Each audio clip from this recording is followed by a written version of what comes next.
My parents were working folks who never earned a degree past high school. They didn't have a lot of money. So sending me and my brother to school was a huge sacrifice for them. The vast majority of our tuition came from loans and grants. But let me tell you, every month, my father would write out his small check. He was determined to pay his portion of that tuition right on time, even if it meant taking out loans when he fell short. See, what our parents had to offer us was a whole lot of love. And while we could always call home and talk through the ups and downs of our lives with our parents, the truth is they couldn't give us a lot more than that. They couldn't give us a lot of guidance when it came to choosing classes and professors or finding internships and jobs. So when I first set foot on college, my campus, it was all a bit of a mystery to me. And honestly, in the back of my mind, I couldn't shake the voices from some of the people at my high school who told me that I could never make it at the school I'd chosen. See, when I first set foot on campus, it all seemed so big and overwhelming. I didn't even know where to start, how to pick out the right classes, how to even find the right buildings. So I began to think that maybe all those doubters might have been right. I didn't even know how to furnish my own dorm room. I saw all these other kids moving in all sorts of couches and lamps and decorations for their rooms, but when I unpacked my belongings, I realized that I didn't even have the right size sheets for my bed. Mine were way too short. So that first night, I stretched the sheets down as far as they could go. Then I draped the covers over the foot of my bed, so when I crawled into bed, my legs were sticking out past the sheets, rubbing up against that cold plastic mattress. And I slept that way for the entire freshman year. But when you come from a family like mine, that's what you do. You make the most of what you got. Yeah, you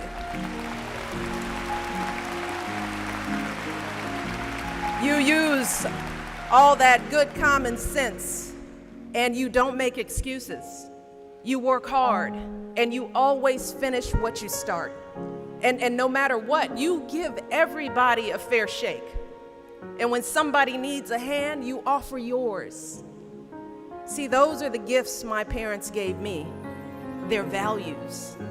And I quickly learned that those gifts were far more valuable than money or connections. Because once I got to college, I found that when I applied all those values to my studies, I was able to develop an entirely new set of skills that I would use for the rest of my life. Skills like resilience, problem solving, time management. I learned to turn stumbles and missteps into sources of motivation. A negative comment from a professor in class wasn't a reason to shut down, but a reason to ask even more questions. Most importantly, I realized that what really mattered wasn't how much money my parents made or what those people in my high school said about me. What mattered was what was in my mind and what was in my heart. So my first question is, who are you going to be? And if you'll notice, I'm not asking what are you going to do, but who are you going to be?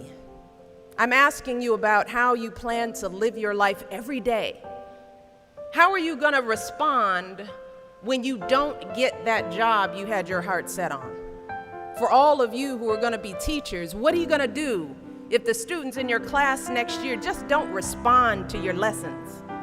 For all of you going into business, how will you react when your boss gives you a goal that feels way too high?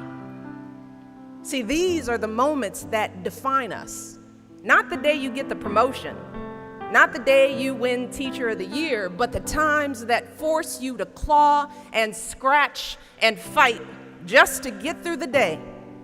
The moments when you get knocked down and you're wondering whether it's even worth it to get back up. See, those are the times when you've got to ask yourself, who am I going to be? In recent years, we've actually been seeing a growing body of research that shows that skills like resilience and conscientiousness can be just as important to your success as your test scores or even your IQ. So what we're seeing is that if you're willing to dig deep, if you're willing to pick yourself up when you fall, if you're willing to work and work until your weaknesses become your strengths, then you'll develop a set of skills that you can mold and apply to any situation you encounter, any job you might have, any crisis you might confront. But you gotta make that choice. Who are you gonna be? And then once you answer that question, I want you to answer a second question.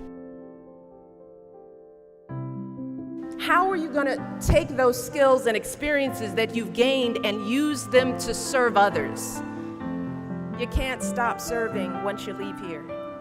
Whether you've worn our country's uniform or not, we're all called to serve and to give back to those around us. And you don't have to travel across the globe or even across the country to find ways to serve.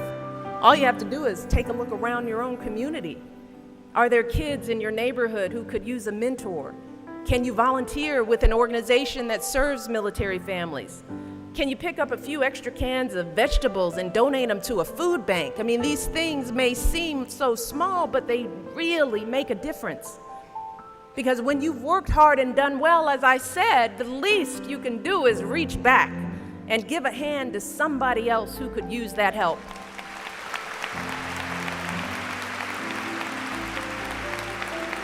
We can all find a way to open our arms and welcome folks around us into our lives and our communities. And that leads me to my third question. Who are you going to include in your life? As you move on, you're going to come across all kinds of people from all different places and faiths and walks of life. And you can choose to pass them by without a word, or you can choose to reach out to them, no matter who they are or where they come from or what ideas they might have. So I encourage you all, seek it out.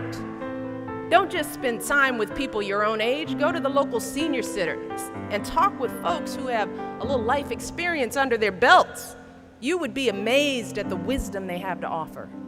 Try visiting a different congregation every once in a while. You might just hear something in that sermon that stays with you. If you're a Democrat, spend some time talking to a Republican. And if you're a Republican, have a chat with a Democrat.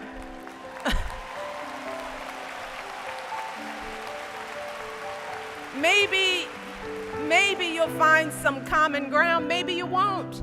But if you honestly engage with an open mind and an open heart, I guarantee you will learn something. And goodness knows, we need more of that. Because we know what happens when we only talk to people who think like we do.